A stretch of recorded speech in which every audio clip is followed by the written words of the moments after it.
कहीं वो बौने हैं, छोटे हैं, हमारे वो दाता रहबर मालिक शाह मस्ताना जी इस धरती पे चल के आए, हमें वो सच का राह दिखाया, ऐसा रास्ता जिस पे चलना खाना खाने से भी आसान है। आप खाना खाते हैं, कौर तोड़ते हैं, लगाते हैं, चबाते हैं, निगलते हैं, काफी देर बाद हजम होता है। लेकिन सतगुरु ने ऐसा नाम गुरुमंत्र बताया कि पैदल जा रहे हो, लेटे हो, बैठे हो, कोई भी आपका शारीरिक काम आप कर रहे हैं, करते रहिए, बस जीवा से, ख्यालों से मालिक का नाम लेते जाओ, दरगाह में मंजूर कबूल होता जाएगा। कोई समय था ऐसा पिछले युगों में, सारी जिंदगी लोग मालिक के लिए बैठे रहते थे। घर परिवार बच्चे छोड़ना, जंगलात में बैठे रहना, शरीरों का सड़ जाना, सूख जाना, पक्षी घोंसले बना लेते थे, दीमक लग जाती थी, तब जाके कहीं मालिक की कोई झलक नजर आती जरा सी, और हो सकता है वो भी त्रिलोकी नाथ तक सीमित था। पर हमारे साईं दाता मालिक ने ऐसा तरीका बताया कि ना बच्चे छोड़ना, ना परिवार छोड़ना, ना कपड़ों का रंग बदलना, ना जंगल पहाड़ों जाड़ों में जाने की जरूरत, घर परिवार में रहते हुए जीवा ख्यालों से सुमरन करते रहो।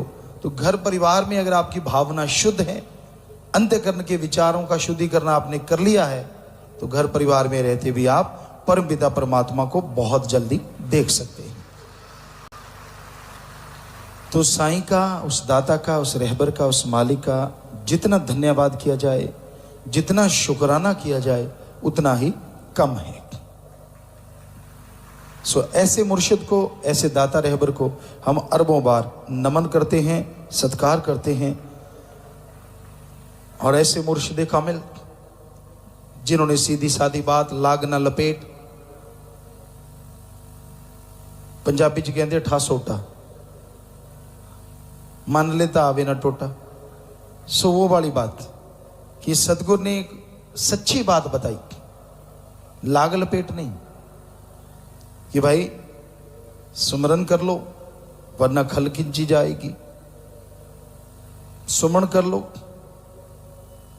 नहीं करोगे तो कर्मों का बोझ उठा के तड़पते रहोगे। तो सुमरण करने में जो आनंद आता है, जो लज्जत आती है, जो खुशियां आती हैं, ये तो वो जानता है जो देता है, या वो जानता है जो लेता है। दूसरों के लिए तो बातें हैं, नूरी स्वरूप होता है, परमानंद होता है, हरि रस होता है, अमृत होता है, पर जिसने चखा नहीं उसे क्या मालूम कैसा होता है। मालिक होता है, अल्लाह होता है, राम होता है, जिसने दर्शन नहीं किए उसको क्या पता कैसा होता है। कई कहते हैं बताओ उसकी शक्ल कैसी, उसकी किसी से तुलना होती नहीं तो शक्ल बताई कैसे जाए। और लोग इसको सोच लेते, झूठ बोलते हैं। चलो आप हरिश्चंद्र के औलाद हो तो ये बता दो सूरज किस जैसा है, मान जाएंगे। बताओ सूरज किस जैसा है कोई सूरज की तुलना के लायक? आग का गोला है, आग तो इतनी सी होती है, आग का गोला बना लो, सूरज तो कितनी दूर तक प्रकाश देता, आग का गोला तो ये गर्मी में बड़ी मुश्किल से दे पाएगा। सब झूठ। कर सकते हो सूरज की तुलना? है आपके पास सूरज जैसी कोई दूसरी चीज?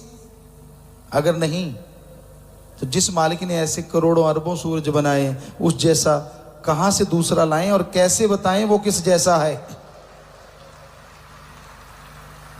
तो जो देखता है वही जानता है। अंदर बाहर एक हो जान। जब अंदर देख लोगे तो बाहर भी वो नजर वैसा ही आ जाएगा।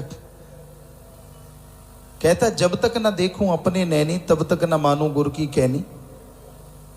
ठीक है, नैनों में राम नाम की दवा डालोगे तभी अपने नैनों से देखोगे, तभी फिर आपको गुरु पीर फकीर की बात सच्ची नजर आएगी। वो अंदर भी है बाहर भी है।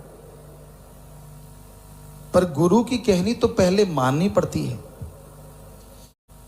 आपको अगर ये कहो कि मैं तो सीधा डिग्रियां ले लूंगा, डिप्लोमे ले लूंगा, हो सकता है मेज के नीचे से सरका के आप ये सब ले लें, लेकिन कायदा तो यही है कि first class, second, third, fourth, fifth ऐसे करते करते आप डिग्रियां, डिप्लोमे ले सकते हैं। वैसे नहीं। कोई ये कहे कि मैं तुझे बिना बीज डाले फसल ले लूंगा, ले सकता कोई? बिना दुकान खोले दुकान का प्रॉफिट ले लूंगा, ले लोगे आप? नहीं ले सकते। तो फिर बिना भक्ति के भगवान कहां से मिलेगा बताओ? भक्ति तो करनी पड़ेगी। कहते भक्ति ना करनी पड़े, सीधा साधा दिखा दो हमें तो मान जाएंगे गुरु है। क्यों जरूरी है आपको मनवाना? ना मानो, आपको फिर क्यों मनाए? क्यों ना सीधा राष्ट्रपति को मना लें ऐसा करके, बाकी सारे तो अपने आप ही मान जाएंगे। ये हुक्म ही नहीं है फकीरों को कि ऐसा कोई चमत्कार दिखा दे। तो कहने का मतलब भक्ति आपको करनी पड़ेगी, अपने अंतःकरण की सफाई भी आपको करनी पड़ेगी, तब जाके आप परमपिता परमात्मा के नूरी स्वरूप को देख पाएंगे। ये नहीं है कि भगवान पहले और भक्ति बाद में। जब भगवान मिल गया फिर भक्ति की क्या जरूरत? पर लोगों को तो यूं ही है ना, आजकल टीवी पे लोग देखते हैं, बच्चे देखते हैं, रिमोट है, बटन दबाया ये हो गया, बटन दबाया इच्छा पूरी हो गई। कहता मजा आ जाए, भगवान मिल जाए, बस बटन दबाते रहेंगे बैठे बैठे। उसको पाने के लिए कड़ा परिश्रम करना पड़ता है। कोई भी खेल है, कोई भी खिलाड़ी है, कोई भी भक्त, कोई भी साधक है, उसको साधक बनने के लिए साधना करनी पड़ती है, और तब जाके परमपिता परमात्मा का हरिरस अमृत आबो हयात मिला करता है। और साधना के लिए अति जरूरी है गुरु वचन। गुरु वचन नहीं मानना। और गुरु क्या वचन कहता है? सुमरन करो, दीन दुखियों की मदद करो, परहित परमार्थ करो। वो तो कहता ही नहीं कि मेरे पांव दबाओ, वो तो कहता नहीं कि मेरी सेवा करो। वो तो कहता है सब मालिक की औलाद हैं, जितनी आप मालिक की औलाद की सेवा करोगे उतना ही आपको, आपके परिवार को, कुटुंब कबीले को खुशियां मिलेंगी और आप सुखों से माला माल हो जाओगे। तो पीर फकीर की बात मानो, सुमरन जरूर करो। ये कलयुग है।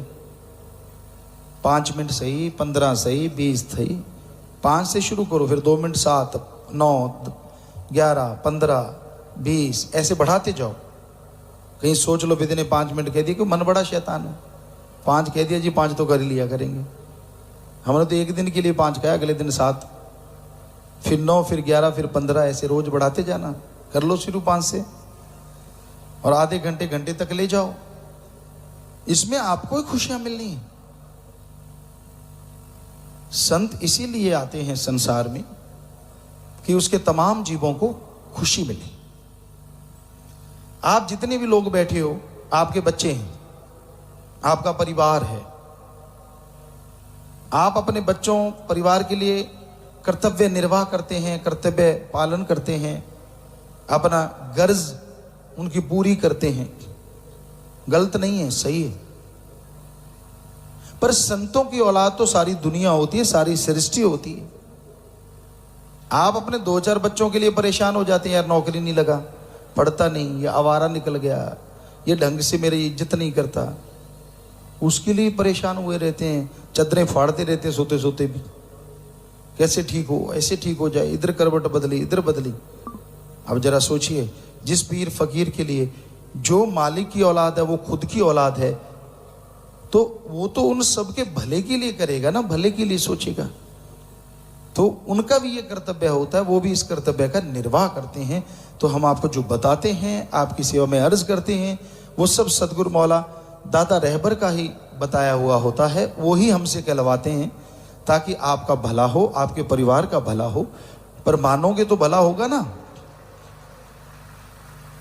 नहीं मानते, इसमें फकीर को क्या धौंस है कि मैं आपका वचन नहीं मानता। हमें क्या दर्द जरूर है कि आप नहीं मानते, तो अपने कर्मों का बोझ उठाओगे। मान जाओ तो आप अपने कर्मों के बोझ से हल्के हो जाओगे, फायदा आपका है। तो भाई साईं जी दाता रहबर ने हमें ये पाठ पढ़ाया, हमें ये शिक्षा दी कि नेकी के रास्ते पे चला करो, सबका भला करा करो, इंसानियत को कभी ना छोड़ो। जो मालिक से मोहब्बत करते हैं, इंसानियत उनके रग रग में बस जाया करती है। वो दया रहम की भावना कभी त्यागा नहीं करते। उनके अंदर दया रहम हमेशा बढ़ता जाता है। वो किसी को दुखी करते नहीं। बाई चांस हो भी जाए तो फिर अंदर से तड़पते भी हैं, मैंने किसी को दुखी क्यों किया, फिर से उसको सुखी करने के लिए प्रेरित हो जाते हैं और फिर से उसे जरूर खुशियां ला के छोड़ते हैं। यही इंसानियत है, यही मानवता है। 5 तत्व का पुतला है इंसान, पृथ्वी पानी अग्नि वायु और आकाश। कभी कभार कोई तत्व भड़क जाता है, गुस्सा आ जाता है, बुरा कह बैठता है, पर आपको लगा कि आपने वाकई बहुत बुरा बोला और आपके अंदर भगवान के प्रति सतगुरु के प्रति प्यार है, तो उसी समय आपके अंदर आ जाएगा कुछ देर के बाद, यार तूने गलत किया, भाई तूने गलत किया। तो फिर गलती को फौरन सुधार लो। उससे जाके कहो मुझे क्षमा कर, माफ कर भाई, मेरा पारा चढ़ गया था। और जब पारा चढ़ जाता है ना, 36 प्रकार का भोजन भी जीरो लगता है जिसको बुखार चढ़ जाए। जिनको चढ़ा होगा वैसे सबको चढ़ जाता है। और जब बुखार चढ़ता है तो आप खाना खा के देखो कैसा लगता है, बकबका, क्योंकि पारा चढ़ा होता है। ऐसे मन का पारा है। जब क्रोध आया होता है तो फिर सारे बेकार लगते हैं, और जब डाउन हो जाता है, जब बुखार टूट जाता है, फिर 36 प्रकार नहीं, चाहे कितने बासा पड़ाओ सारे रगड़ जाता है। वो भी इंसान है। जब पारा उतर गया, गुस्सा उतर गया और उसको लगा कि मैंने गलत किया, और जाके क्षमा मांग ले कि भाई गलती हो गई यार, मैं पारा चढ़ा हुआ था, मेरे गलत बोला गया तेरे से, वाकई इंसानियत है। पर कई लोग कहते ना मेरी तो ईगो हर्ट हो जाएगी, मेरी तो बेइज्जती हो जाएगी अगर मैं ऐसे जाके। छोटे छोटे बच्चे सॉरी नहीं करते। आजकल के ऐसे माँ बापों को हमने देखा है, उनको बोलो कर सॉरी, नहीं करता। फिर जब चित्र दिखाते हैं तो कहते हैं हाँ करता हूं। बड़ी हैरानी होती है यार, ये क्या है, कैसा युग है। सतगुरु मौला ने हमें तो समझाया था, कभी ऐसी गलती होने ही नहीं देते थे, पर हमने देखा है कि हमारे संगी साथी भी कई होते, तो अगर हो जाता, कई ऐसे थे जो फौरन मान लेते, यार मैंने गलत कर दिया, सॉरी। क्या फर्क पड़ता है उससे? कोई आपका तगमा उतर जाएगा, बल्कि इंसानियत का तगमा लग जाएगा कि ये आदमी सच्चे दिल का है। उसकी एक अलग पहचान बन जाती है। अहंकारी कुत्ते की पूंछ की तरह होते हैं जो कभी सीधी नहीं होती, और समाज वाले उसे इज्जत नहीं करते, यार ये तो अहंकारी है, अहंकार का भरा हुआ।